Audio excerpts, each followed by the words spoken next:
Rien de plus ennuyant, plat, mou que la normalité.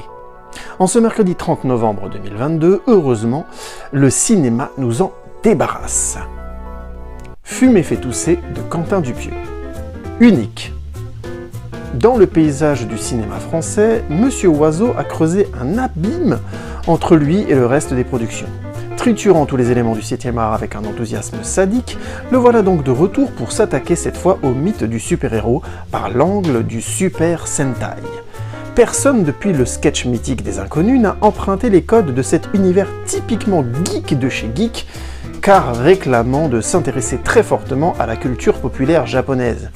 Et résultat, Gilles Lelouch en collant-moulant dans une version hardcore et absurde de XOR et autres Power Rangers.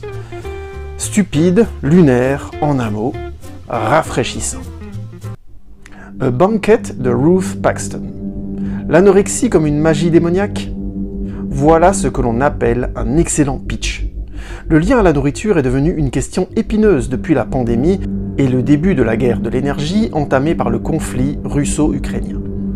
L'obsession de la maigreur semble donc revenir d'un monde désormais révolu. Cela n'enlève rien de sa perspicacité à cette histoire d'une mère confrontée à une fille qui ne mange plus, mais ne perd cependant pas un gramme, et pire encore, vomit et saigne à chaque fois qu'elle mange. Démon? Sorcellerie?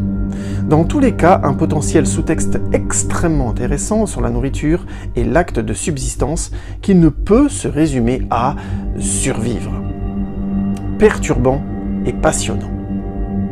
Unicorn War, d'accord. Depuis Happy Tree Friends, les Cassos ou encore Pipoudou, le dessin animé adulte qui étripe l'esthétique des films pour petits-enfants n'est plus une surprise.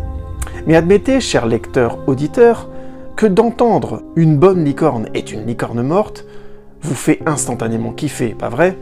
Fable contemporaine sur le conflit entre l'homme et la nature, cette guerre des licornes semble empruntée à Apocalypse Now, Full Metal Jacket ou encore Avatar, tout en dénonçant la propagande religieuse et guerrière à hauteur d'un héros persuadé qu'il est l'ours de la prophétie. Mais qu'est-ce que je raconte? Puisqu'on vous dit qu'il s'agit d'une guerre sanglante entre les bisounours et Mon Petit Poney. Il faut aller au cinéma tout de suite. Et vous, comment rejetterez-vous la norme cette semaine?